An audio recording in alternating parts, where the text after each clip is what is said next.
Hey everybody! Welcome, welcome, welcome. I'm Very Dead. This is Very Dead Gaming, and we're playing Elite Dangerous today. And as you can tell from stream title, we're doing some deep space exploration way out on the fringes of the galaxy. I'm going to show you how I do it, answer any questions you have if you haven't done any exploring, or, you know, just show you how I do things. Be very happy to hear how you guys do stuff as well, and I'm looking forward to having a little interaction with you. Hopefully we'll get more than a couple of people in the chat today. Don't be timid. I don't bite, and I like to chat, so jump right in whenever you want to. All right, so looking at let me show you where I'm at. I think that's a good place to start. I'm playing in solo just because I have billions and billions worth of, well, maybe about 1 billion worth of exploration data at this point, and I really don't want to be trolled. So and this ship is basically made out of paper mache. So here we are. I've got I'm gonna zoom out and show you. So this is my course at the moment, and I'm in Achilles' Altar section of the galaxy. And as I zoom out, let me get you a top-down view. Okay, so there I am, and there's the bubble. So this is basically what my route was. I came out, and I'm just following the Perseus Arm, and I'm going to take it as far as I can. As you can see, it goes pretty far out, all the way out to this section, which is Tenebrae, and then it kind of just peters out somewhere in here. I think it curves in right about here, and then it'll bring me into Dryman's Point. I've already been out for about a month, and I don't plan on coming back until I make it as far as I can go. And I figure if that's 2 or 3 months heading out one direction, and maybe getting maybe 4 months, I don't know, it depends. Exploration can be it can be very soothing and calming and interesting at times when you find things, but it can also be extremely repetitive and tedious. So that's where I'm at. Well, let me open up my map. I'll show you a little something here. So we're gonna do none, and then I like to do star class. Here we go. We'll go to star class, and I limit it to certain star classes, and I filter so that I'm only traveling through the stars that I want to travel through. And we don't have to show by size because these are all unpopulated. And I'm going to put some markers on there. I like my bookmarks. As you can see, I've kind of pre-plotted a course so that I can follow it all the way out. And I'm going to have to plot, I think, one more in between here because that gap is a little bit big. But definitely want to get all the way out here to Tenebrae. And then now I have a spot way out here, but there's really, I'm gonna have to jump arms because as I see when I get out here, it's really wispy and thin, and I don't think there are any stars out here that I can get to reliably. So may have to then detour back and try and jump between the arms, and we'll see how that goes, and then get all the way back out here. So but I definitely wanted to explore the extent Hey, Major Fish, welcome. Glad you liked it. I tried to just keep it, instead of being like a demonstration, which engineering's pretty boring, and there's not really, once you learn how to do it, it's pretty much easy. But all the other stuff, how to make it efficient and not waste time, that's the thing that I don't ever see anyone really talking about. So hope you got all the software that I talked about and you figured out how to get it all set up, and hopefully you'll start doing some serious engineering. Believe it or not, it got me interested to do some engineering. I'm working on actually a PvP Viper Mark III at the moment, and it's a ton of fun to fly. And what's great about that is you can do PvP in that and not worry about being destroyed repeatedly, especially with the new mining profits. So you can get your rebuys and fully engineer the ship and go have some good fights, and not worry about being destroyed. So you can take the time to really learn how to do it. So, and fixed weapons and such. It's been a ton of fun. So and I've been taking it out. It's about halfway engineered. I've been taking it out to fight NPCs, and it just absolutely shreds them really quickly. All right, so that's where we're at. I'm gonna just back out of the galaxy map at this point, and I've got 6 jumps left in this leg, and what I'm gonna do is get back into the game. I'm gonna get up to speed, and you always want to be in Super Cruise when you're doing exploration. So let me get there.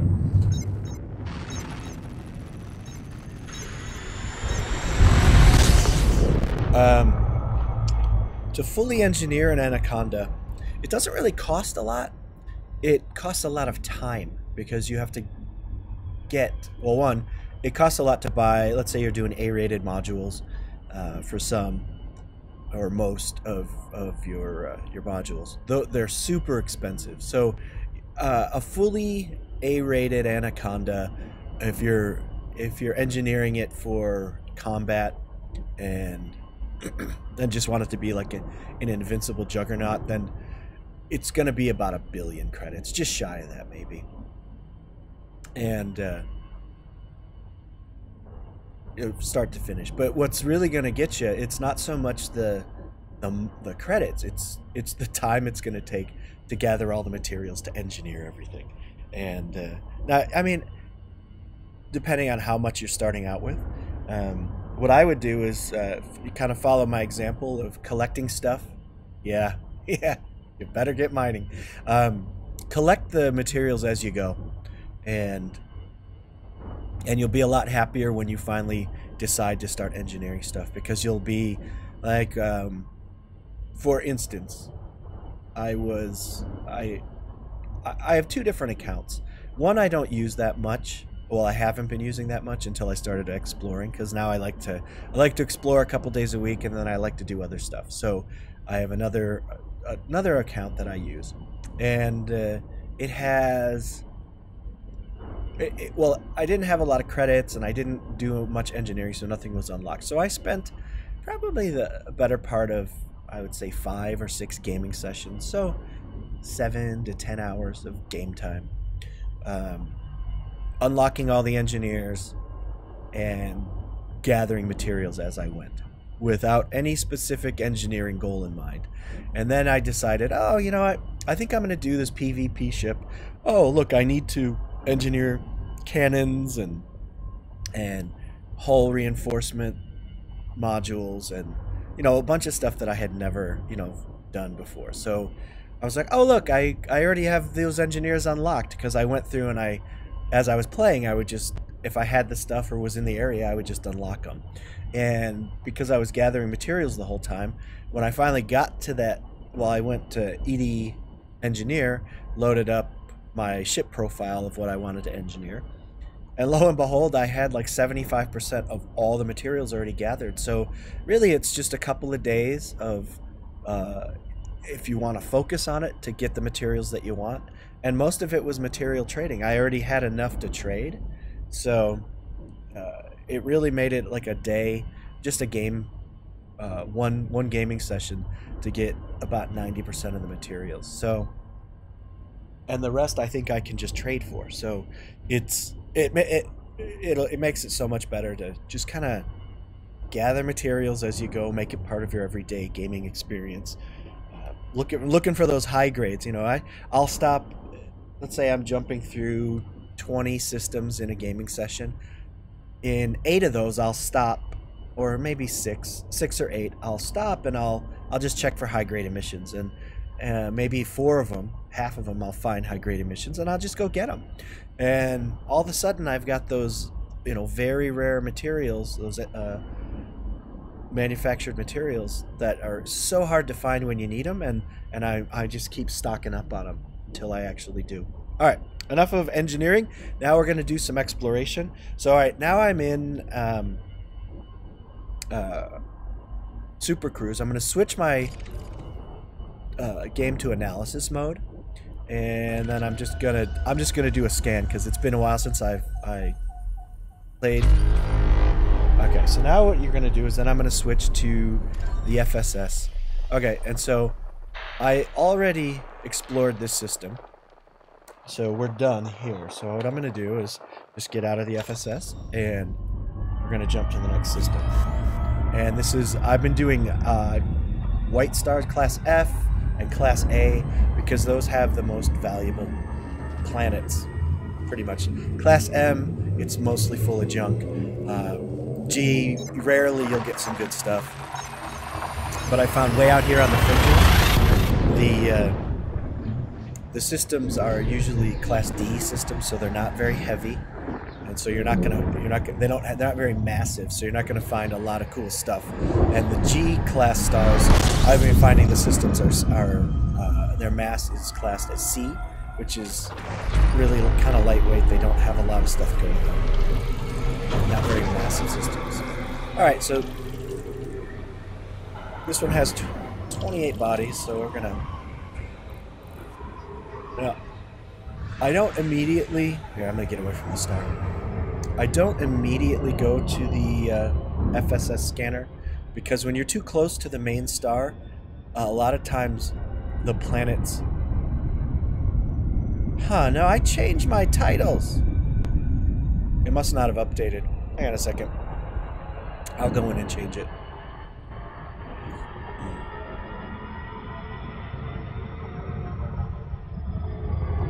Alright. So now I'm about, I get up to about 4C, which is 4 times the speed of light, and then I'll go into the FSS. Because now I can look for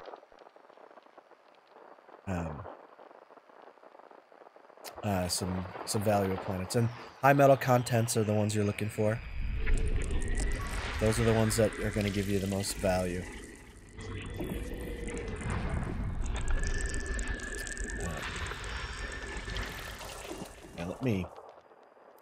Now you've got me curious as to why it's not showing the correct. That's on Mixer.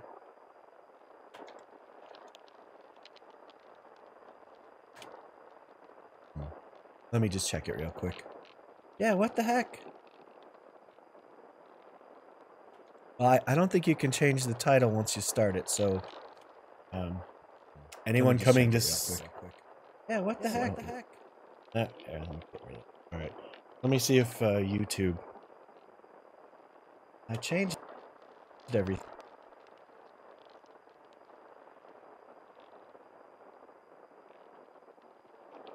All right. So YouTube is right. YouTube updated. It's just Mixer didn't, and Twitch is updated. Sorry about that. I'll have to get it sorted. But back to the game, because I don't think I can change the overlay.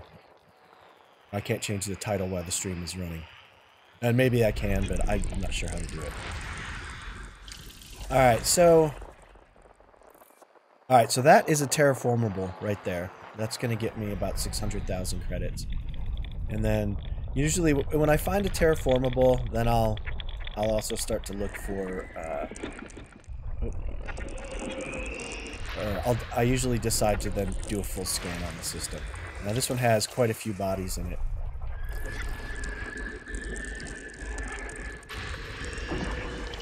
And I'm having transparency issues. Where are you?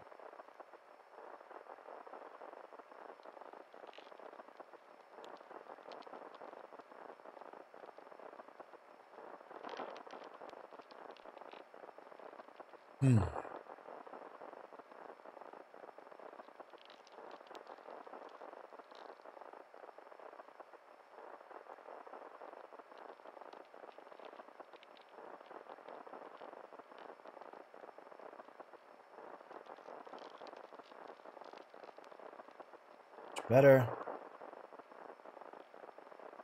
Alright. Back to play. So I'm going to do a full scan of the system, and basically all you're going to do is you're going to zoom in. We're looking for high metal contents, worlds, Earth-like worlds, and water worlds. And as you can see, like the spectral analysis, there's at the bottom of the screen, you'll see a little, it's kind of a little waveform, and it's divided up. And so what you want to do is, like, if I go through, if you look in the bottom right, it'll say signal analysis, and it'll change to Earth-like world. So if you have a signal in that range, excuse me, it's going to be, that's like hitting the jackpot. They're worth, they can be worth, if they're terraformable, water worlds or Earth-like worlds in the habitable zone, they can be worth over 1 million each.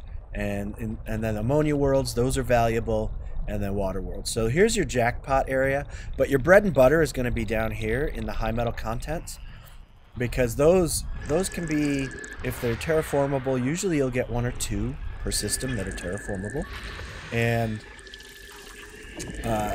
they'll be worth pretty close to between 600,000 and 1 million, just under 1 million, to 850,000 each. So here, I'm gonna go back and see what I have. All right, so, and now the ones that you're not really concerned with are these, rocky or icy, unless you are looking for materials, because sometimes you'll need to land and there we go. And mine some materials. Let's say Jumponium, but pretty much I always go after these gas giants because you can get galactic records in the codex for those, and it's kind of bragging rights, like, oh look, I found the hottest gas giant in the galaxy so far, or the one with the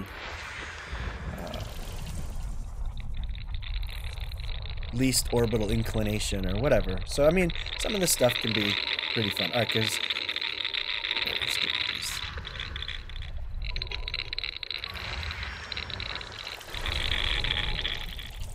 but finding unusual planets.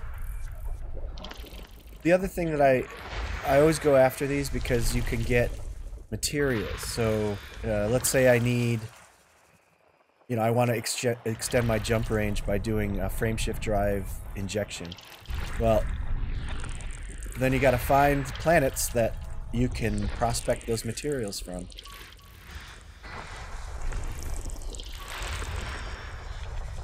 And I never realized how hard it was to do this while talking. I usually, when I'm exploring, I'm much faster because I'm not talking. It can be quite difficult. Alright, so let's see. We got another gas giant here.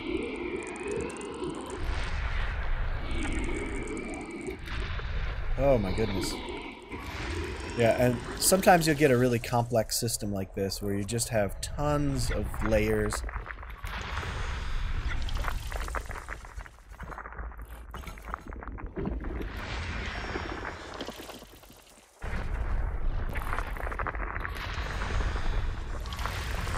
And a lot of these are you can land on and get materials. And I have I'll show you the companion that I use while exploring in just a sec. Let me just get this all mapped out.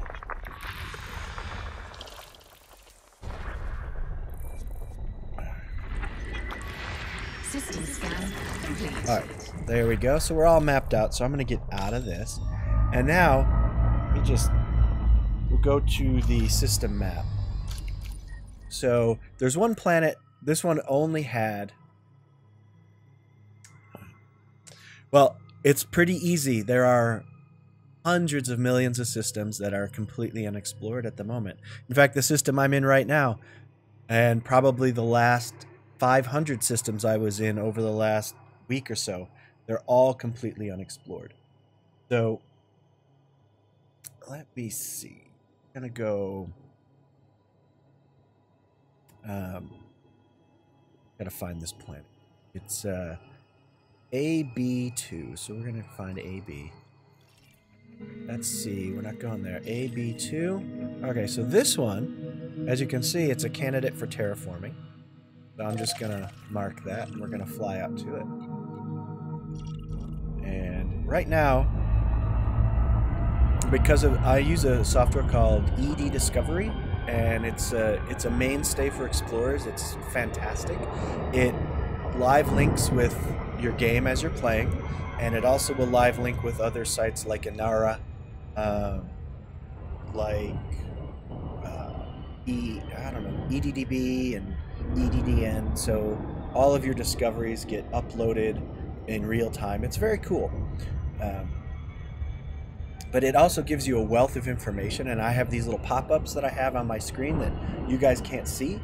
And you know what I'll do is I'll switch over to a screen capture mode so you can see. Give me a sec. And it's actually really cool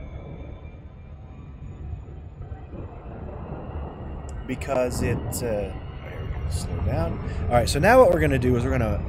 I'll get to that in a sec. We're going to map this planet, because that's where the real money comes in for each planet. Right now, if all I did was do that basic FSS scan of the system, I would get about 177,000. That's a rough estimate. All right. And so what I'm waiting for is for my surface scanner to get into range. But when I map this, because it's a terraformable, if I go and just do a surface map of this whole thing, I could boost that to about 600,000 to 800,000, depending on the planet. And, you know, you can see you do that in 1,000 systems, and that's the real money. Okay, so here we're going to map this, and this one requires... Oh, I can't really... Oh, efficiency target. Oops. Hang on a second. I got to move one of my windows.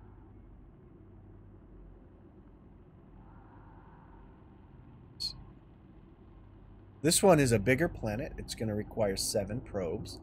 So, let me go back now. So, I'm going to show you the pattern I use when I hit this. Okay, so I'm going to launch your probes. I start at the right, I go across the middle, then I go top.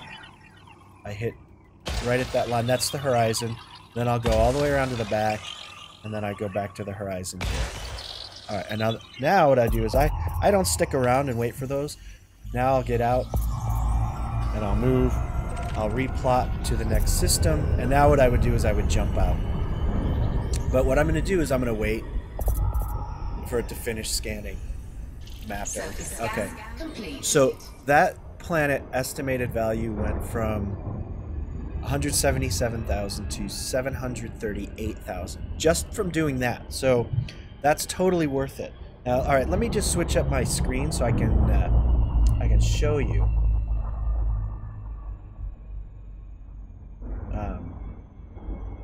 Bring it over here. All right, so what I'm going to show you is, where are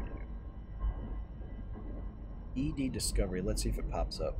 Okay, do you see that? That little window there? That's part of ED Discovery. And you can see it's got the planet name and then estimated value. And what's really great about this is you can just go and scan all the planets, And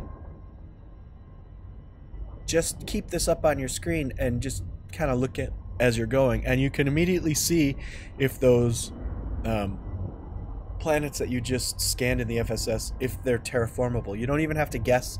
You can see, oh look, it's 180,000. That's a terraformable. Oh look, it's 250,000. Oh, that's a terraformable water world or Earth-like world. So just by the values, you can see what it is. Now what I'm going to do is I'm going to switch, because it's not showing the full ED discovery. Let me just switch to the display capture. And then we're going to, let me see if I can get rid of the main screen here. Where are you at? Bear with me. Oh, there's Elite Dangerous. Okay, so take a look. So this is what I'm looking at right now, okay? So I have my chat right here, which is you guys. And then I have, this is usually on my second screen, but I'm just showing it to you right now. This shows all the information about the system, and this is ED Discovery. And it's amazing. It's just, so I can just at a glance, I can see what materials are on all the planets. I can see which ones are landable. So if I need any materials, like I do need arsenic, I know that, oh look, it's got 2.1% on this planet, which is not low but not high either. So it's decent. This one's a little bit lower, 1.6. So if I wanted arsenic, I'd go land on this planet. It also shows me the gravitation. It's 1.25 Gs. So I know, okay, I got to be a little bit more careful because the gravity is a little bit higher. These are much lower in gravity because they're small bodies, they're moons. None of these are landable. And you know, and then you can look also at, it'll show you right here, oh look, it's got a little dollar sign, so it means it's valuable. So it's an amazing companion. It has a ton of other stuff, all dedicated toward exploration. It's got a trip computer, so you can see I've already traveled on this trip 17,000 light years. I've done 937 jumps, and you can do a route tracker, which I did not do. You can pre-build an expedition for other people to follow.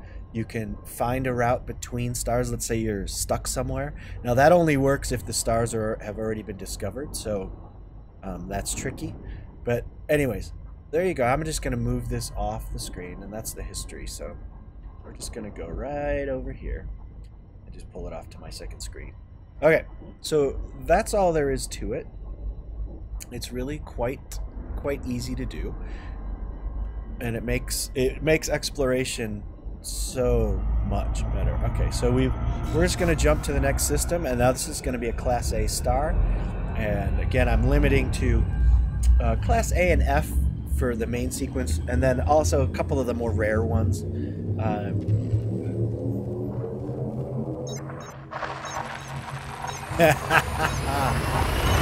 Yes, the hyperdiction, as they call it. The first time that happened to me, I was also scared because I was flying in my paper mache Explorer, and if that thing had decided just to look at me sideways, I was afraid my ship was gonna get destroyed. So we're just gonna pull away from the star as quickly as possible. I'm doing the scan. Yeah, no, Thargoids are. They're a fun addition to the game. I wish they would do more with it. If there was more to it than what there is currently, but hopefully they'll be getting to that.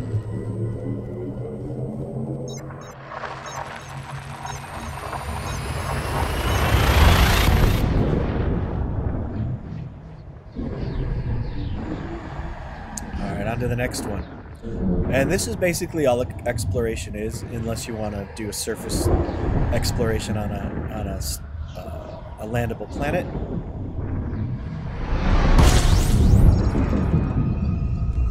The next thing you need to do is attack that sucker. System scan complete.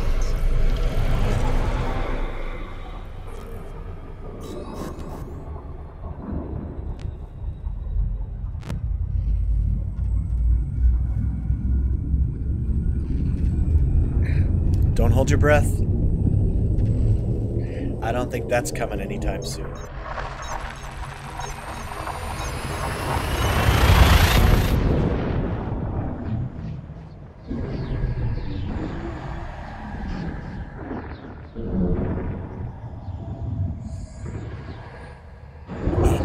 I would just be happy with them fixing the stuff that most people are complaining about, the quality of life stuff. Scan complete. System scan complete. Before they start adding and stacking up new features. I think it's always a good idea to kind of clean house and really squash all the major issues before you start adding completely new and different things to the game. But, you know, it's not my game, so I mean, I wouldn't object to having it, but I just don't think it's going to happen.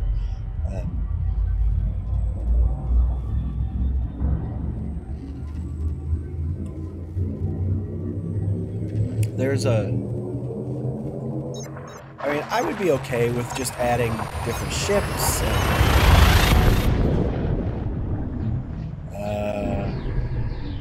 I don't know. As far as the next DLC, they're talking about it, and they said they've been working on it for a while. So yeah, I think maybe fall, toward the end of the year, October, they might be releasing some stuff. But unless, you know, I think it's you know, complete speculation at this point. But you know, just based on how they've done things in the past, they seem to release stuff on a fairly regular schedule, and I'm pretty sure they will. Alright, so now I'm pretty far away from that main star, so now I'm going to go into the FSS. We're going to look, okay, icy bodies and high metal content. So not too worried about the ices at the moment. So now what I'm doing is I'm looking for the orbital plane. There it is. And you can usually see it by, you see this little line here? That'll usually be it. But it looks like these are just ices. So we're going to go in here. And I'm just going to get it.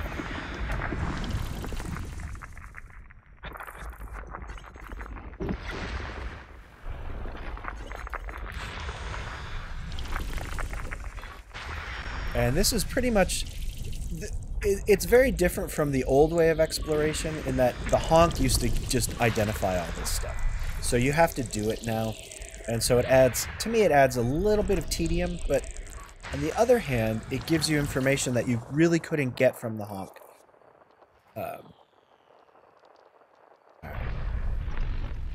And it gives you the kind of the full scan value, where you would have to fly to all the planets before.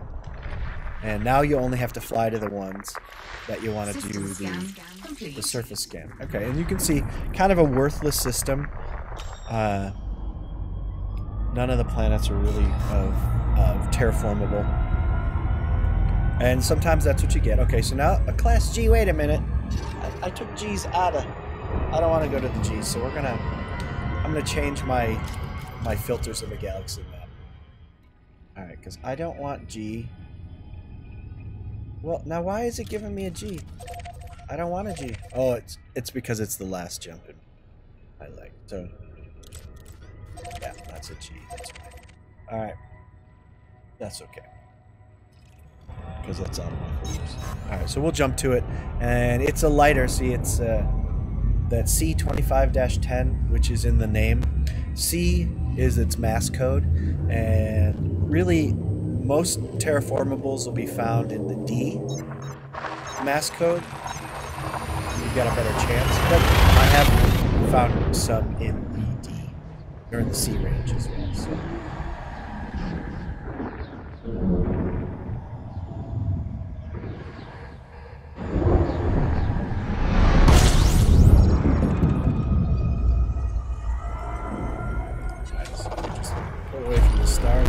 Possible. Alright, so we have 9 bodies in this system. And so what I'm looking at right now, what I'm waiting for is for my speed to get up to about 4 times the speed of light. So 4C. And once I get there, I just throttle back, and then I go into the FSS. I found that that puts enough distance between me and the main star that I'm not obscuring half the planets in the system.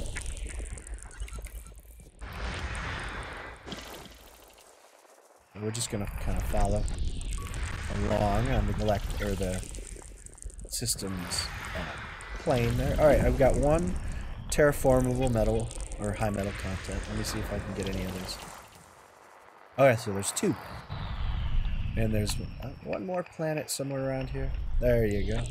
Maybe a couple.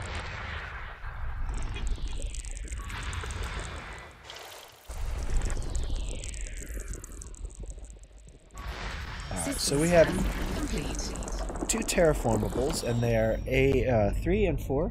So we're just going to go right over here. Oh, let me clear the filters. So we're going to go.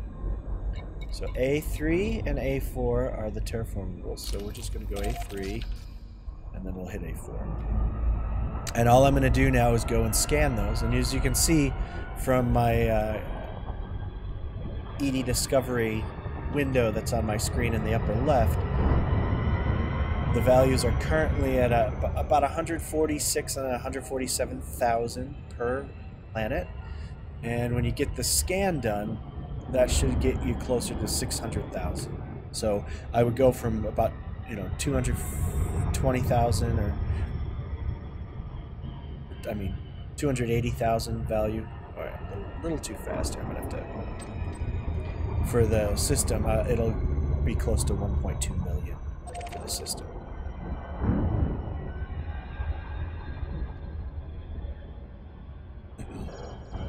And what I'm really hunting for here is water worlds and Earth-like worlds, but they are pretty rare, so you have to hit a lot of systems.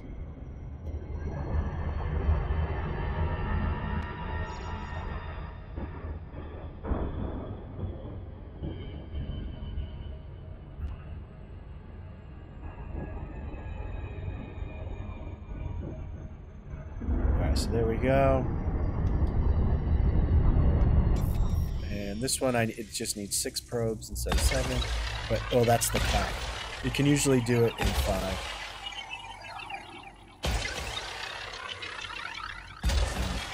As you can see, the pattern is pretty similar. Alright, so now we're going to go... I'm not going to wait for those. We're going to go to number 4.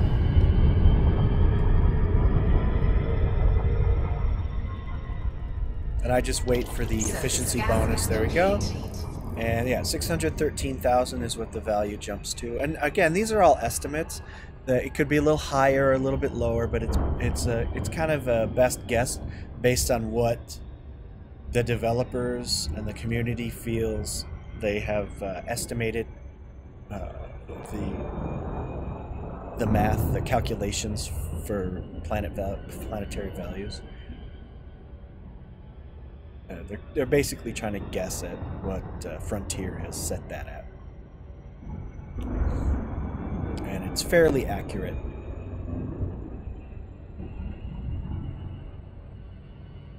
And so now I'm just going to head to this other one and again do some more exploring. And now I would do this typically when I'm playing and I get into a groove, I might do an hour and a half, or if I have more time, 2.5 hours of exploration. And in that time, I might cover, again, because there's a couple of things you want to do when you explore, is I'm not jumping for range. If you notice that, I think the jump range on this is about just about 75 light years. Too fast. Just gonna slow it down again. And I'm doing between 8 and 20 light years per jump at this point, because what I'm doing is the most economical route. I'm trying to hit as many systems between waypoints that meet my criteria as possible. So I'll set the bookmark, and then I will visit as many systems as I can between those bookmarks, because I want to explore as many systems as possible that fit my criteria. I filter out the Class M stars. There's just so many of them. Now, when I get further out, I'll probably have to add them back in, because They're kind of like the links between the more rare stars.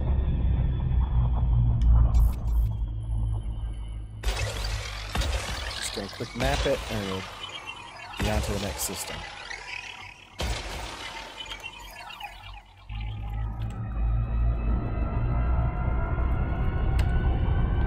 Alright, so now I don't have another system. That's right. What I'm going to do is I'll just go into the galaxy real quick. Alright, so again, I went from, what, 280,000 to 1.2 million for that system. That's a big jump just from mapping 2 planets, so I highly recommend you take the time. Any terraformables, if they're within, I would say 2,000 or 3,000. Now, you might go farther for them. Let's say you get to a system that has like 6 terraformables, but they're 100,000 light seconds away. That's worth it if there's a lot of them. Alright, so there's our next waypoint. I'm just going to go right to it. And now I can just go into my bookmarks if I wanted to, but I just tend to do it like this. So, too far, there you go. So we'll just mark it. And that's a white star. And the plot is... Why is that? Oh, it's a little too far, that's why. So 1150. So we're gonna go. Let me find something that's not quite 1,000. Okay. All right, we can plot that one. So we'll go there, then we'll hit my waypoint, and then we'll continue. All right, so we'll exit out now. I just plotted the next 66 jumps. Yeah, that's right, 66 jumps. So that's 66 more systems that I'm gonna hit.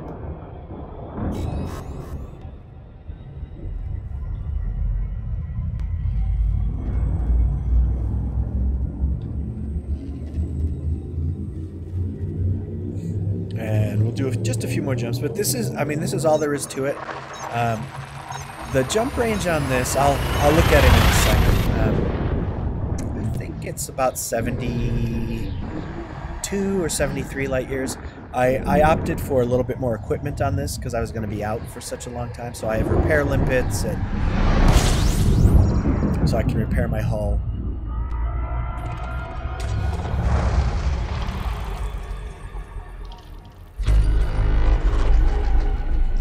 So this only has 4 bodies in this system, so fairly certain that it'll be a gas giant. And again, I'm just going to pull away from the main star just a tad. There we go. Yep, gas giant. So here we go. We're just, since I'm taking the time to look, I'll just map it. And again, this is going to be a first discovery. Now, if somebody comes along after me and they map it, but then they get back to a system and turn in their data before me, I won't get the first discovery even though I scanned it first. And that's only fair. Alright. So that's a gas giant with water-based life. Alright, so now we're moving on to the next system. Those are quick. They're not worth a lot of money, but again, it's another discovery to your name.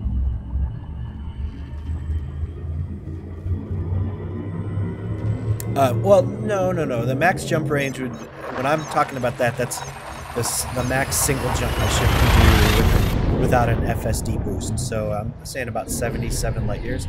I can jump, and now I have a fuel scoop on this. So before I fuel scoop, I could probably do 7 or 8 jumps. So, you know, and again, it depends on the distance.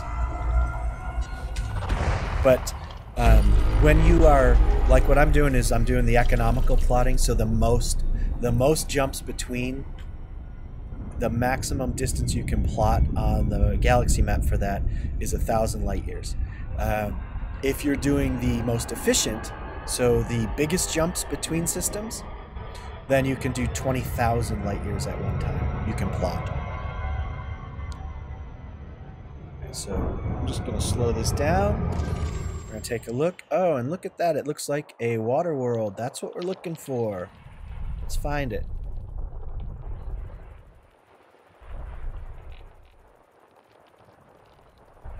Okay, there it is.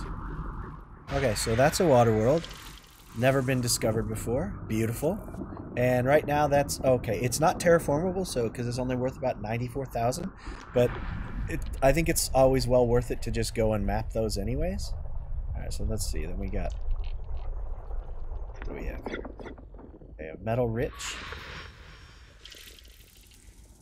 and that doesn't really have anything that I'm looking for. It has niobium, but not worth going after. All right, another high metal content.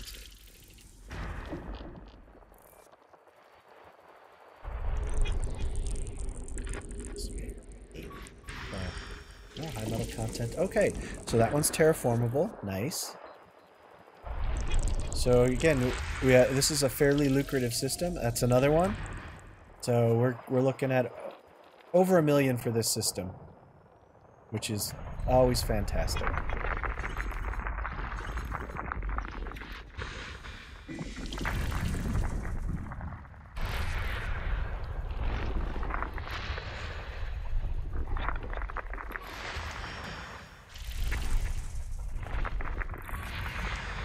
And all right, so now you've got kind of a handle on what the exploration part is. There's not really too much going on. You map it, you look for it, and you get your system down so that you're as efficient as possible. And oh, there we go, another one. Should be this guy. There's another one still. That's right. First on the scene. Every single one of these, I'll show you. Okay, so I've got 2 planets that I've got to go map, number 5 and 6, and I'll get those in a second. But all right, so let me go to the system map here, and you'll take a look. So look, there's no name associated with any of these, right? None. There's no first discovered by. I'm the first one here, the first one that's ever seen this at all. So, and now take a look at the, oh, here, I gotta move this. Terraformables. Let me find them. What is it? 4, 3, 4, and 6. So there's 4. No. Alright, there you go.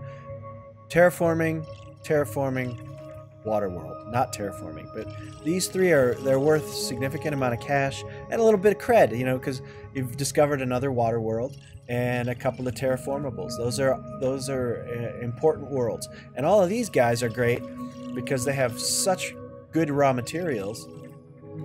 If I can pull this over, you can see. Oh, here we go.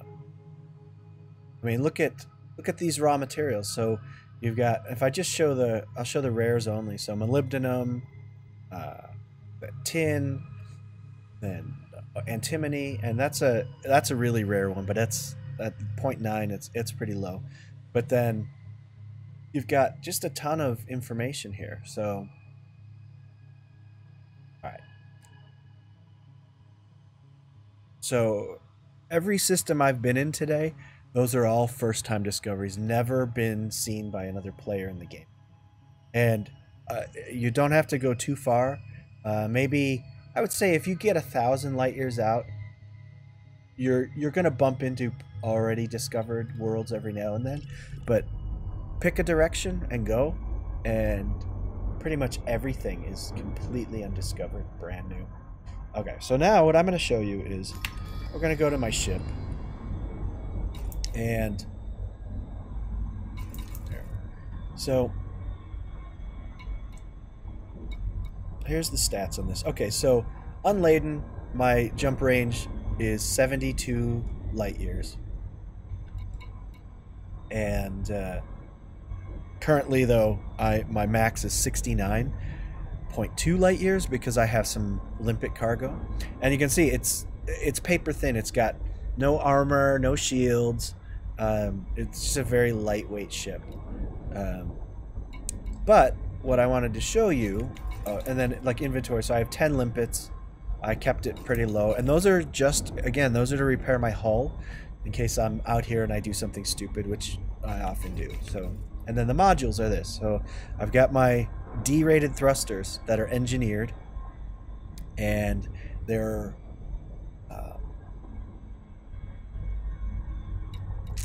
I can't remember what they're called, the overcharged thrusters or whatever. And then I think they have clean drive tuning.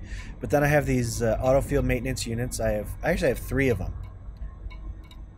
Because why not? They don't add any weight to your ship, and I had extra slots, so I brought them.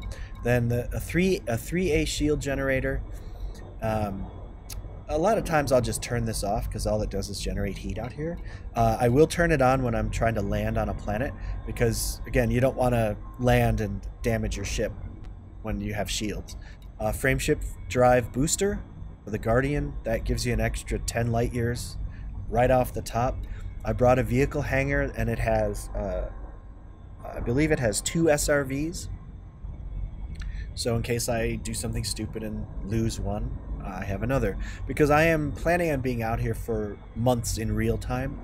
I don't want to have to go back for anything, so I brought extras. And you know, it cuts down on your overall jump range, but not by a significant amount. Then, of course, a 7A fuel scoop. You want the biggest and the baddest. That way you're not spending all your time refueling. A 6A increased range, mass manager, frameshift drive. So that's engineered. The power distributor, it's only a 4A, but it's engineered as engine focused. So I can still boost, but still have lightweight. And I think it's engine focused and then stripped down so it's as light as I could get it. And then life support was lightweight, sensors lightweight, and that's those 8D sensors. It saved a ton. And then of course a heat sink for whenever you get into trouble, and repair limpet controller, and where's the other one? I think that's all I brought, the repair limpets. And the other thing to note is that these are turned off because I don't need them. So the field maintenance units, they're just powered down until I actually need them. The repair limpet controller, powered down, because unless I need, when I'm going to do repairs, then I'll turn it on. But that's about it. So, and a lot of times I'll turn off, like just to save on heat. You turn off the vehicle hangar, and now it saves me some power usage, and it also saves fuel. Then here, let me find what else. Oh, you can turn off your shields. Let's do that. And you can, before I turn off my power distributor, you just want to make sure that your power's set the way you want it. So all the engines and 2 to systems. And then what I'm going to do is just turn that off as well. And now my usage is down to 67%, and my fuel usage idle is down to 1.64 tons per hour. It just saves. It saves you power consumption, heat when you're refueling. You can hang around the star longer and not have to pop a heat sink or pull away and then get back on. So, but yeah, if you haven't done any exploration at all, just pick a direction, fly 1,000 light years out, and then start scanning systems. And the other thing you probably want to do is slightly out of the main galactic plane. So right in the middle, everyone kind of hits. But if you go a little bit above it or a little bit below it, or you kind of off in a, I don't know, kind of a wonky direction, something that looks like either against the grain or not quite a common path, then you're going to find a ton of systems that are just completely unexplored.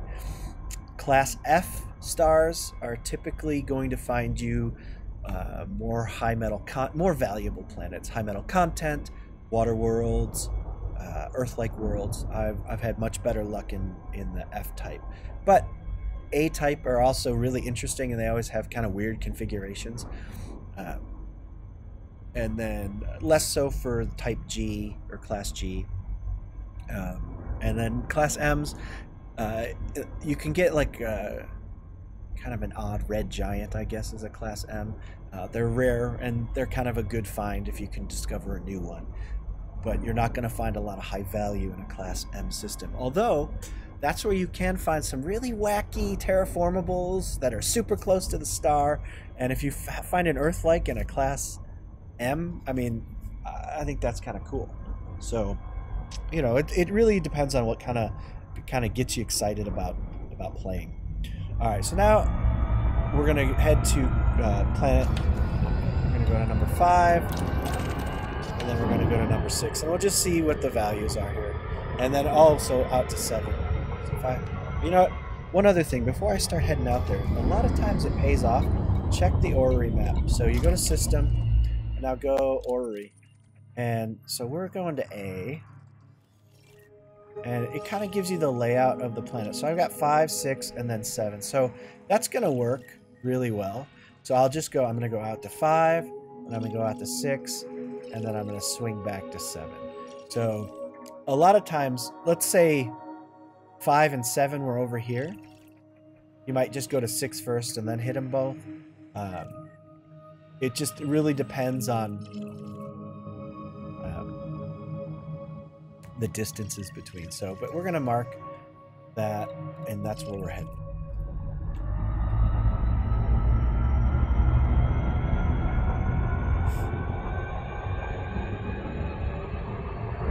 Now, I'm in an Anaconda. I'm planning on getting way... it's about 25,000 light years to the center from the bubble. And it really depends on how you do it. If you use neutron jumps, it saves you jumps, but I don't think it really saves you a lot of time because you spend more time charging up your frameshift drive. You have to be careful flying into the neutron jet cone, because if you screw that up, you can be easily destroyed. So I think it's really kind of cool to be able to jump 300 light years in one shot. Well, now that you can do 300 light years, I think it does significantly save you a lot of time. It's just a lot more risky. But I think I did it in, I don't know, like 5 gaming sessions. I flew to SAG-A. So it doesn't take very long. And again, it really depends on how you're going. If you are going with the shortest jump between systems, it's going to take you forever to get there.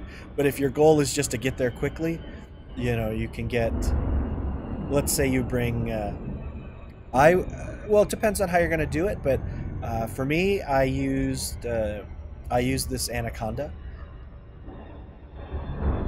and it was fine. A lot of people hate how slow it is in Super Cruise to make turns, so I can relate to that. It can be maddening at times. So I've seen people use, you know, small ships. If you can get one like a Diamondback Explorer, you can get that up to 60 light years per jump. I mean, that's pretty good, and that's a cheap ship. So I know a lot of people use the Asp Explorer. I've seen people use Imperial Courier because it's super fast and super lightweight, and it kind of has a pretty decent kind of top open canopy to it, which is really nice. Especially in VR, it's really nice. You can just kind of look up and just kind of it's a full 180-degree opening. It's very nice.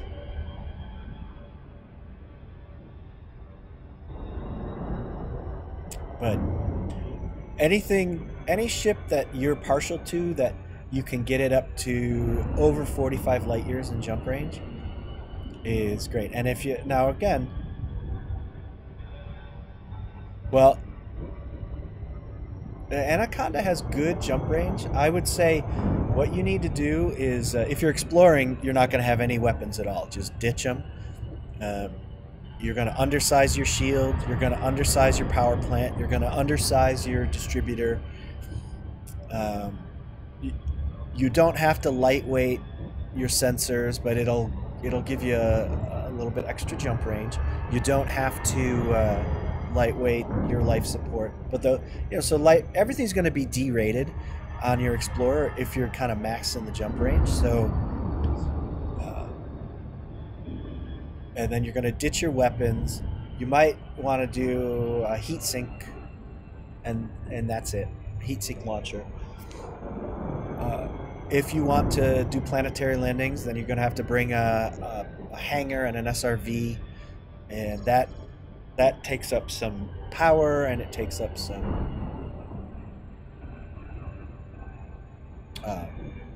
adds weight, so it'll drop your range. But I highly recommend, that site I was talking about that I showed you guys during the engineering one, Coriolis. Go pre-build a ship there to get the maximum jump range. Play around with it and see what you want to do, what you're willing to do, where you want to make compromises, where you don't. And also look at some of the smaller ships. They can be great explorers, and they're super agile, which is it's a big plus.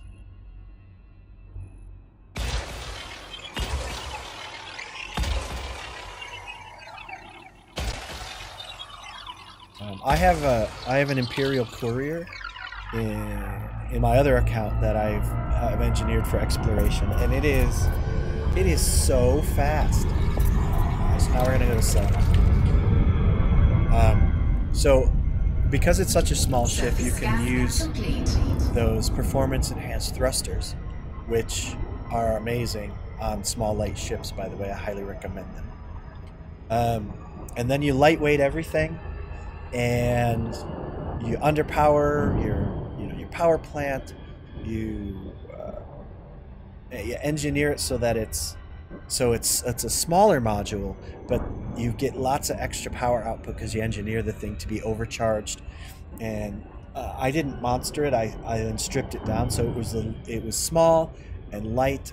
And I ended up, I think my exploration courier its top boost speed is like 860 meters per second, which is ridiculously. It's so fast you don't need shields, because you're out of any weapons range in one boost. So anyways, just something to think about. Now I do have a shield on it, but it's only so that I don't bump into things and destroy myself. It's not going to protect me against any sort of weapons fire at all.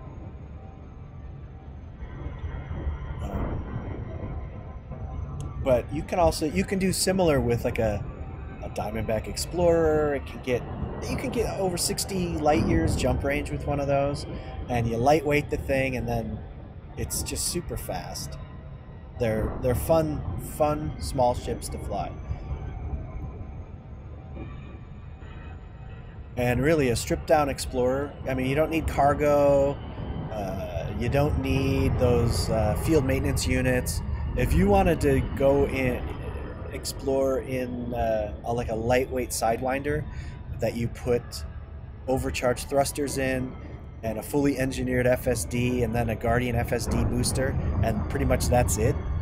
I mean, I think that thing can get close to 40 light years jump range, and it's super fast, and it's really fun. I mean, exploring the galaxy, going way, 25,000 light years in a Sidewinder is just, yeah. Well, the Corvette it's a beast. It really is. I remember getting that, and that was, now that's expensive. That's an expensive ship to A-rate, engineer, whatever you're building to fight. I think 2 billion credits that one cost when all was said and done, which is, it's ridiculous, really. I mean, and the rebuy on it is so high. It's like, oh, you really gotta have a lot of money in the bank in order to fly that thing without any regrets. But if you're playing against NPCs, that thing's invincible. I've gone into a conflict zone and just attacked all the ships, both sides, and I think I was able to hang around for 45 minutes, and my shields I lost 2 rings of shields at that point. Destroyed, like, I attacked a wing of 3 anacondas, and I just decimated all 3 of them. It wasn't even funny. Alright, so like that was 1.5 million for that system. Not bad. Alright, so I'm kind of facing the wrong way. Alright, we're gonna jump to the next system. I mean, and so this is how exploration goes. And all of those, again, first time discoveries. I'll make sure before I head back, I'll do a live, when I do head back with all this data, I'll live stream myself coming back into the bubble and turning in all this data and see how much money it's worth. I'm pretty sure I'm over $1 billion right now with all the discoveries I've made.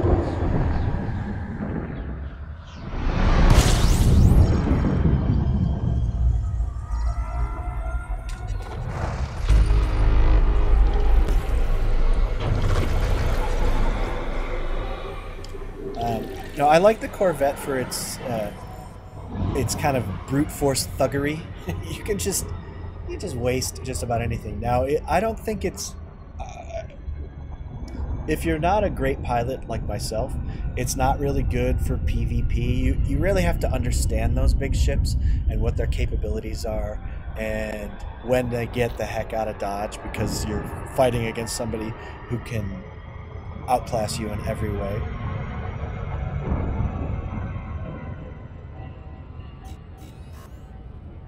Alright, so here we go. We're heading out to this next system. We're going to make one... Oh, wait a minute. Did I... Stop.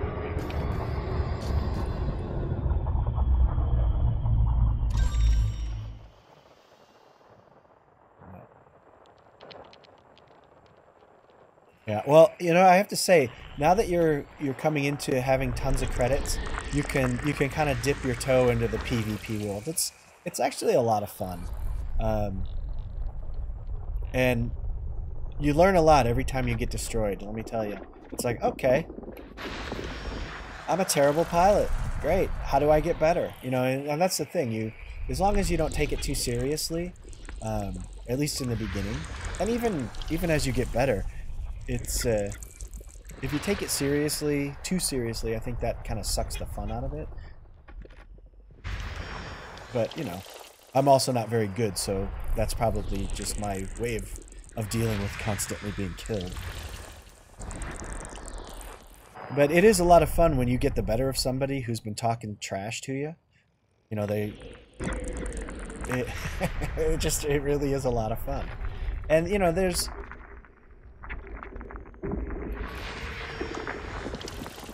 I've been attacked and instantly killed because I was clearly not in a ship that was capable of fighting against an engineered ship. It was, and you just chalk that up to I wasn't really aware of my surroundings, and so you just get, when you're in open, you learn to be much more aware of everything that you're doing, because as soon as you're not paying attention, you're dead. I mean, it really is, especially if you're in if you're tending toward a higher populated system. You're just, somebody's gonna see you, you know, your little hollow square, and they're just gonna come after you. That's what the game is about. And sometimes, you know, it's like, all right, well, I'm gonna test to see if I can get away.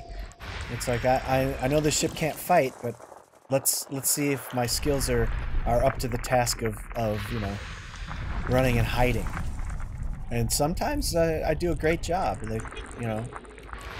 System scan complete. All right, so we have one terraformable there, A2. I'm just gonna go scan that, and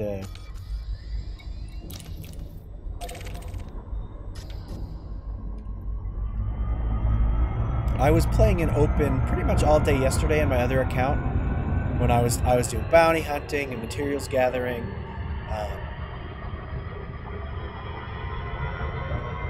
Because I really wasn't too concerned about someone popping in and destroying me, because I didn't have any valuable cargo that I could lose, and I was just gathering materials, and the bounty hunting wasn't for the credits, so I didn't really care if I lost the credits. I was just gathering engineering materials. But unfortunately, I played all day yesterday and didn't come across a single living commander the whole time, and I was in the bubble. I was all around. It's just, you know, sometimes you just, you don't come across anybody.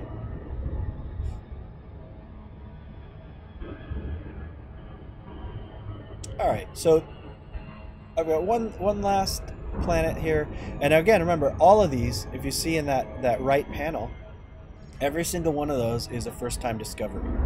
Nobody's been to this system before.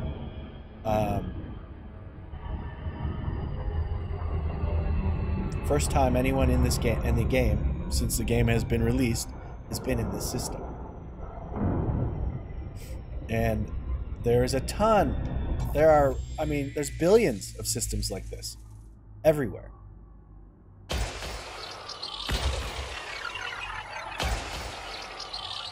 So I'm going to take a look at any. We're going to go to the galaxy map real quick.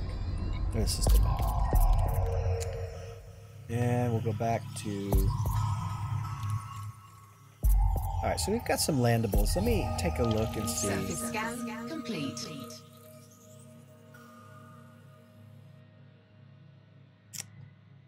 Alright. So here's what I've been doing. Yeah, I'm going to just show you.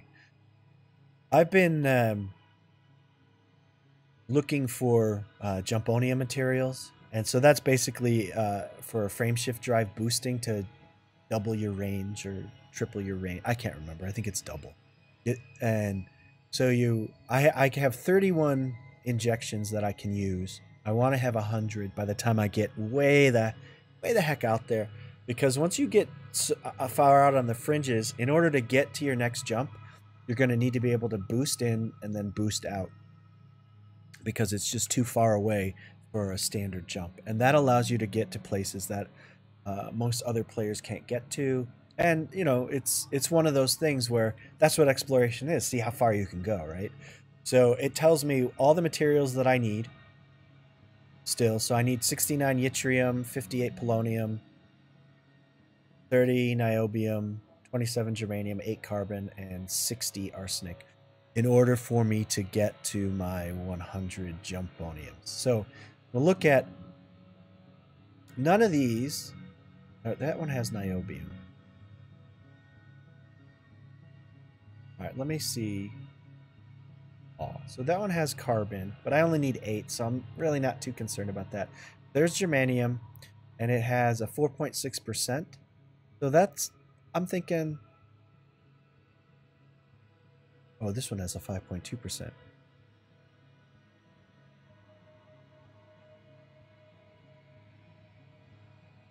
Yes, you now need to engineer your frame shift drive.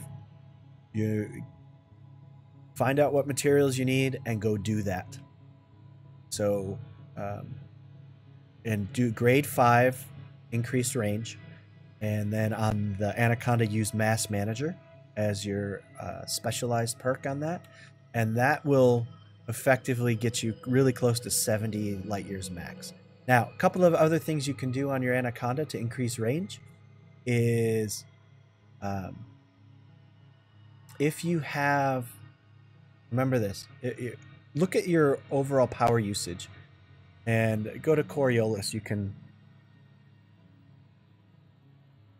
okay, so what you want to do is see how much power you're using, and I'm sure that you're way underpowered, so, or you're way overpowered. You have a ton more power available than what you're ever going to use. So what you're going to do is, instead of your full-size power plant, go 2 classes down and derate that and see how much power you have. And it's great to do it in Coriolis, the website, because it'll tell you if you're underpowered. And so then what you do is you just go down 2 grades, and that'll save you a ton of weight. And you're going to see all of a sudden you're at 35 light years. Now do the same thing with your power distributor. But you still want to be able to boost. I don't like not being able to boost. It drives me crazy. It's super slow. So then what you're going to do is you're going to get slightly smaller power distributor. So maybe 1 grade down. Then your thrusters, you can go 2 grades below what you're doing. So again, 2 grades smaller, derated thrusters, and it should be fine. Might be a little bit underpowered, but check it out anyways. But then again, I think you can get over 40 light years just by undersizing your modules. then look in your optionals.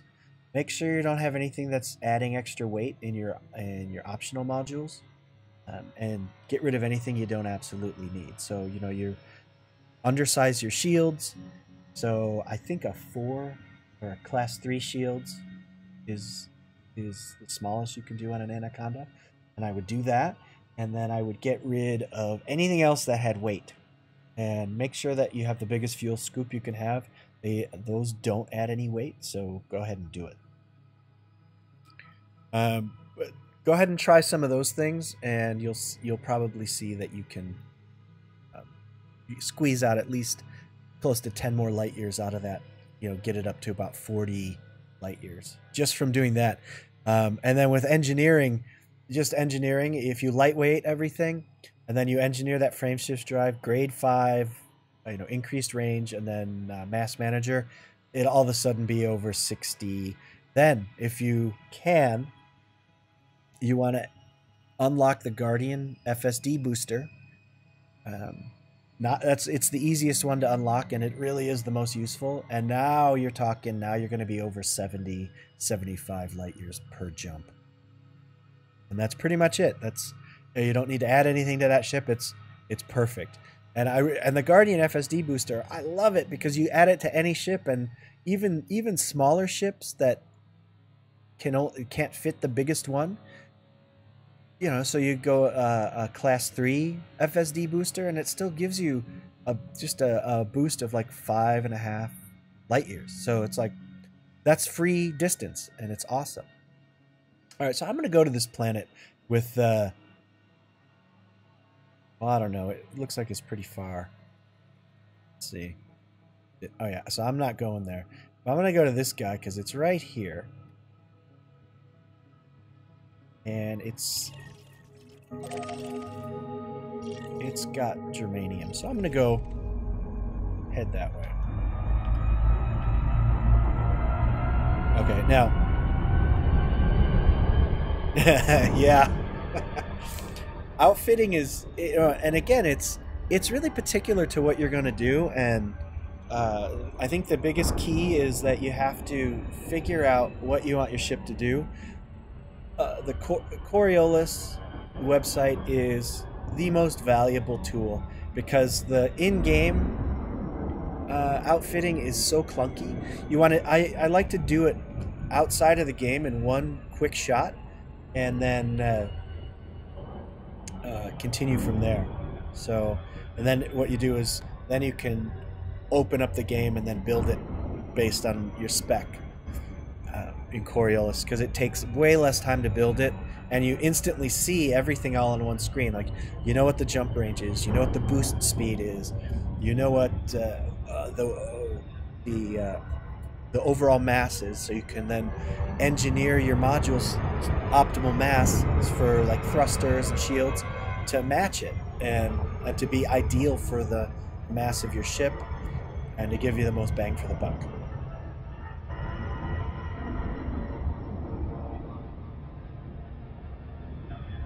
So before I get to this planet, we're going to power up some stuff. We'll go to my modules, and I'm going to power up my shield generator. And we're going to power up the vehicle hangar. And the power distributor. Because you want all that active as you're landing. Okay, so now, like, I don't have any shields, so I'm going to have to switch everything to power up my shields.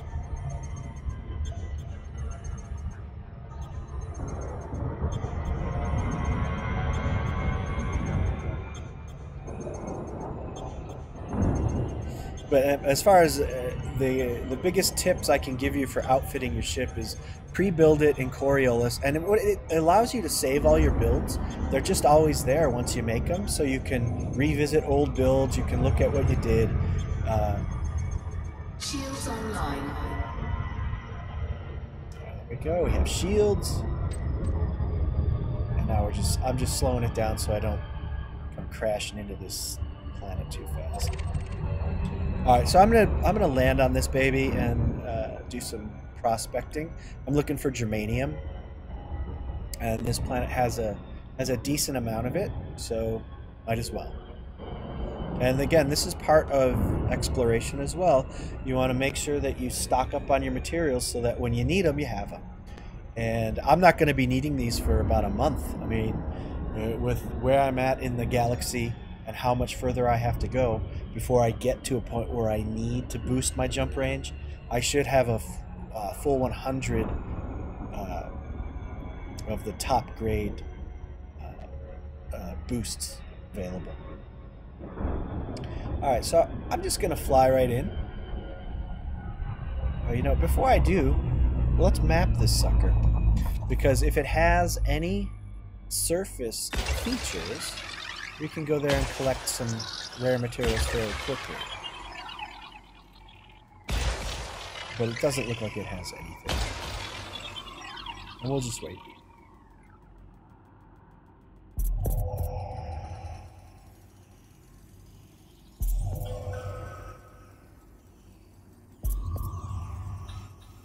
Surface scan complete.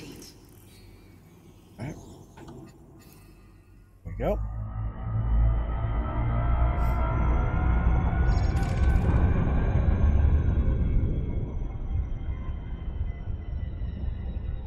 And I'm looking for a nice crater to go hang out by. There we go. Let's see. There's a decent one right there.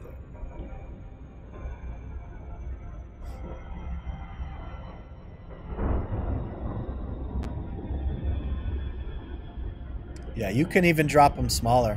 Your thrusters, you could do a 5 or a 4. And, you know, I would just, you know, kind of minimize that.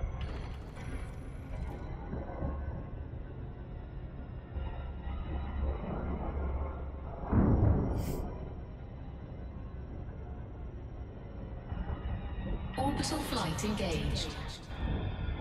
So I'm heading, there's a bunch of craters here, and I found that when you're surface prospecting, this is usually the best place to go. Near a crater, you can go in and out of them. A lot of times what I'll do is I'll land my ship in the crater, and then I'll search around, and if I don't find anything right away, I'll get my ship and I'll fly to a different part of the crater. It's faster to fly your ship there than it is to drive around.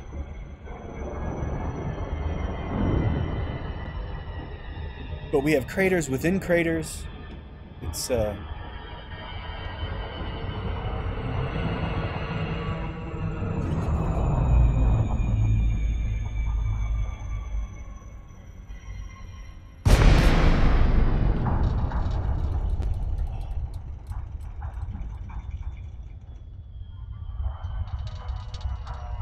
I'm just gonna drop in right to the middle here, and then I usually will spiral out.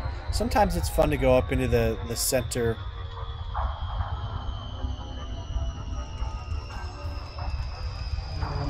Where like the kind of the impact site where the little mountain is.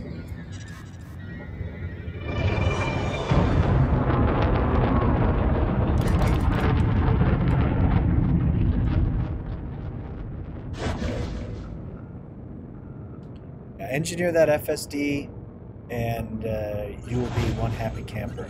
And I have to tell you, since I unlocked the Guardian FSD booster, it really changes the game a lot, because pretty much every ship is super convenient to use at that point.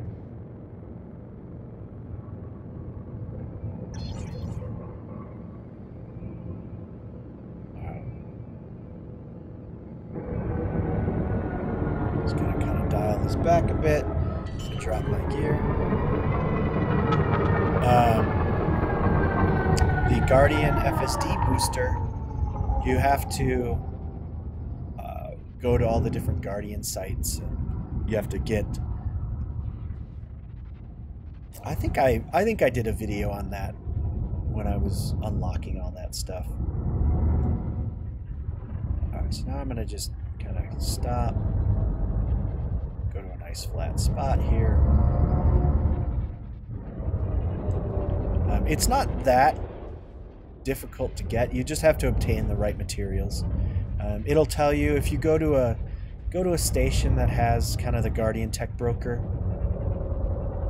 and he'll tell you, it'll tell you right there what you need to unlock the FSD booster. And then you just have to go get those materials and bring them back. Yes. Oh my gosh, it's so complicated. There's just so much. I mean, I understand why people just look at it and go, ugh. Because you have to use a lot of external resources, otherwise it's next to impossible to find. But you know, off the top of my head, I couldn't tell you all the stuff you need. But Google's your friend there. Look for just Google how to unlock Guardian FSD booster, and you're gonna find some great tutorials on how to do it, and they'll show you exactly what you need to do, and just some of them are better than others. So before you go rushing out from the first video that you watch a couple of them, read a couple of tutorials, check out the forums, the Elite Dangerous forums. All right, so now I'm going to launch my Scarab.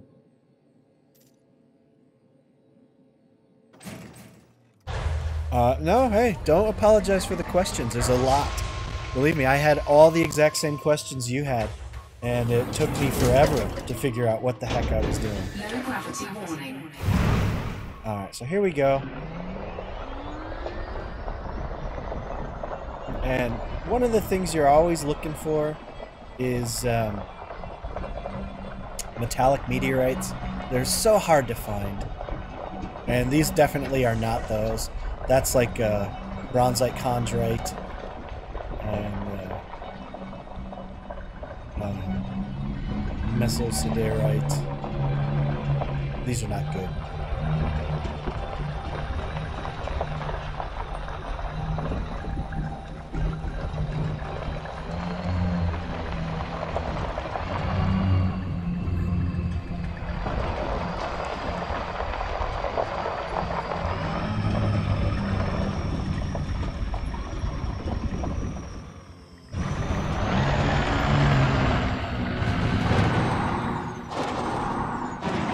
When you're driving around on planets, don't be afraid to really open up the throttle and jump over stuff with your boosters. So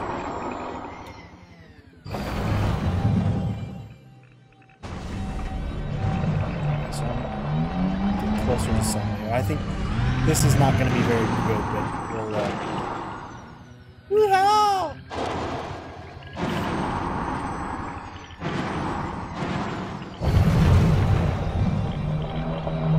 A little bit of a heavy impact there. Alright, so I do see a mesosiderite, so I'll get this guy because he's close, and then we'll go to the left with a higher value. And how I'm looking at that, you can see my little radar screen. Those little images show you learn to recognize what's what by the waveform. So here we go. You shoot it, and then you just, what I do is I quick look at my contacts, and it's carbon. I need carbon, so we're just going to get them all. Oh, nickel, no, but here's the carbon.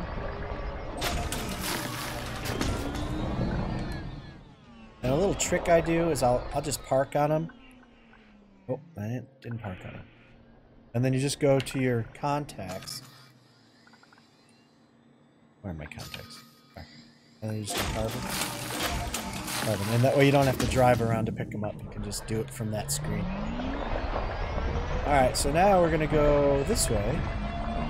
That's a mesosiderite. Mesosiderite? I don't know how you say it. I think that's it. Put my headlights on. Oh, and night vision is always good too.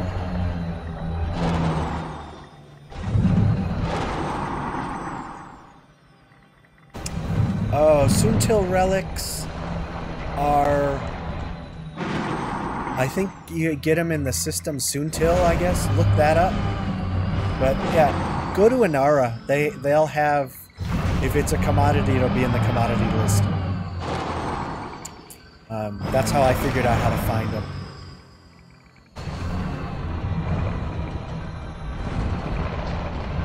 Oh, and then there's an outcrop to my right.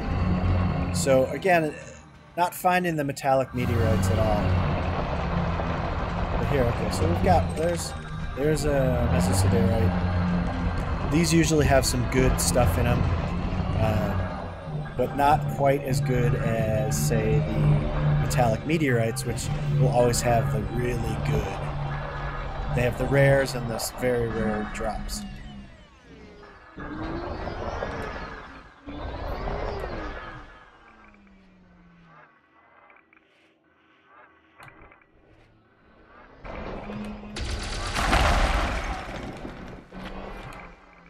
Okay. So tungsten, which I definitely need.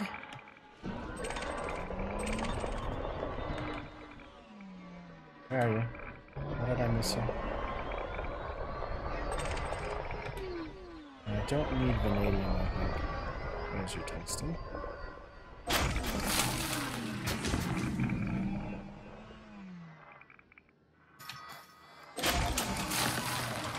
And you can see I have maxed out chromium and vanadium. Don't need them. All right, so we have another mesosiderite over here.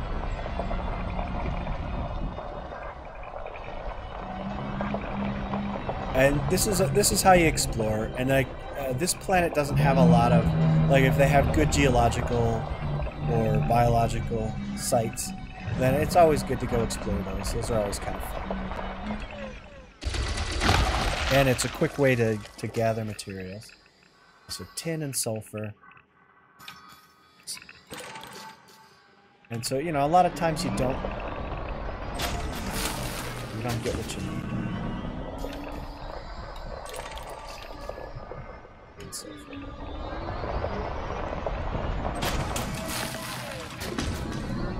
And, you know, so I'm looking for germanium and I'm not finding any at the moment, but you know, it could drop at any moment.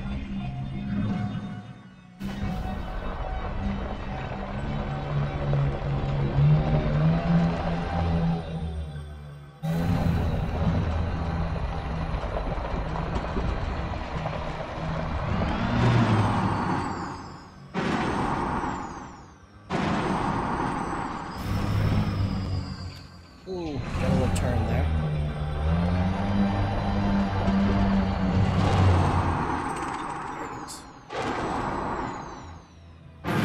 Throttle as I land here so I don't go spinning out.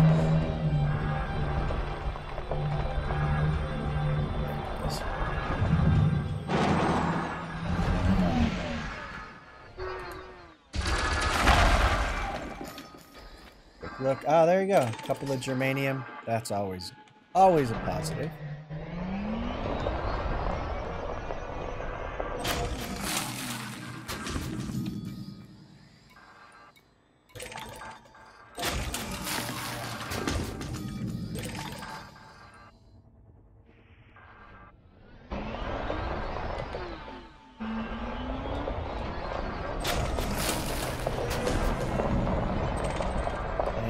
So it's really nice when you find them all in a group like this, so you don't have to keep looking around.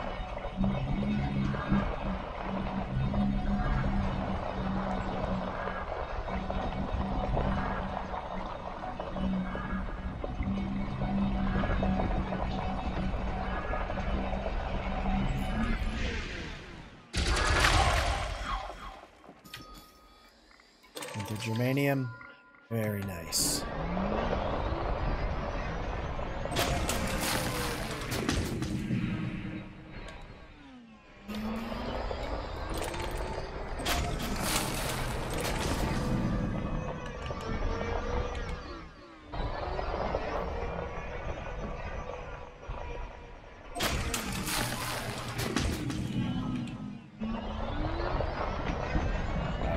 Tin.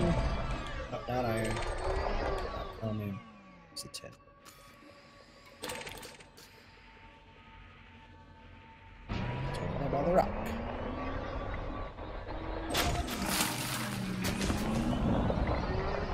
Alright. So I didn't find any metallics. So I'm going to jump in my ship. I'm going to fly to a different spot.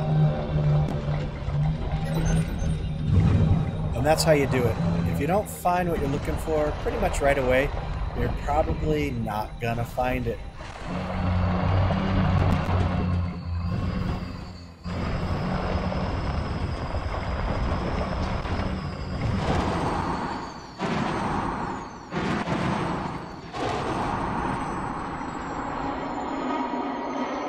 Nice.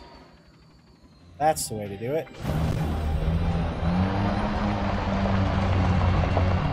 I always want to try and land on the front wheels when you get air. Because then the back will just follow right behind. You land on the back and you tend to bounce.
There you have it.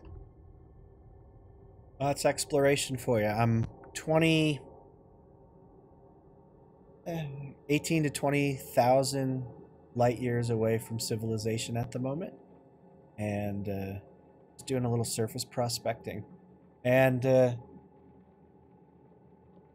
that's pretty much how you do it. There's not much else to be done. You just want to remember to be careful, use your imagination, look for crazy stuff. I mean, right now I'm in the process of looking for valuable planets. You know, I want things to be really valuable. So right, anyways, so I'm trying to get the most value for my time, but you don't have to just explore that way. You can go look for really high mountains or really crazy looking planets. Sometimes the gas giants are bizarre, or they have amazing rings that just look very unusual, and it's worth it. Take screenshots. You know, this crater, not so exciting. There's not really that much going on here. So it's, you know, this is kind of your run-of-the-mill brown planet that it doesn't really have too much excitement. But I know I haven't explored it either. I've just started looking, so. But like that, you know, I'm going to take a screenshot of that. Just because why not?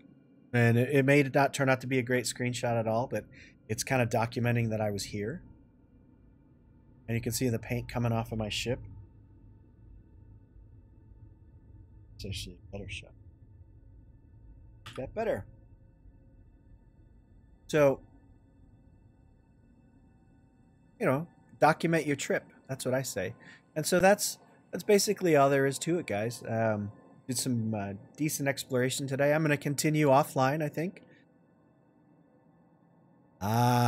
So if you can't boost, you either need to get a higher grade. So let's say you have a 4D or a 5D, then you need to try the 5A. You go up to the next higher one. The other thing you can do is if you go into Coriolis and you equip a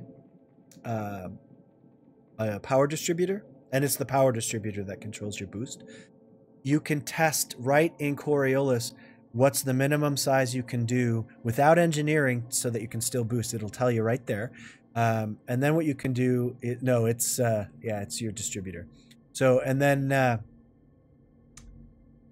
what you can do is then go even smaller and engineer it and see what's the minimum size of an engineered with engine focused power distributor, because you want to use engine focus. You can even go much smaller. And then you can also then lightweight the thing. So you strip it down, engine focused, as small as you can get it, and all of a sudden you get just massive amount. And you're able to boost. And trust me, in an Anaconda, not being able to boost, it will drive you insane because it is so slow without a boost. So anyways, those are my tips for that. But if you guys, like, subscribe, follow, whatever, depending on the service you're watching on. And I will catch you guys on Tuesday. I'm not really sure what I'm going to be talking about, but it will be Elite Dangerous, and I'll be playing. And there's just so much to do in the game that I just really have no idea. I might even do some open PvP. Oh my gosh! It's really scary, isn't it? All right, anyways, thanks for watching, and I will see you guys on Tuesday. Remember, it's Tuesday, 9:30 Pacific time. I'll see you guys then.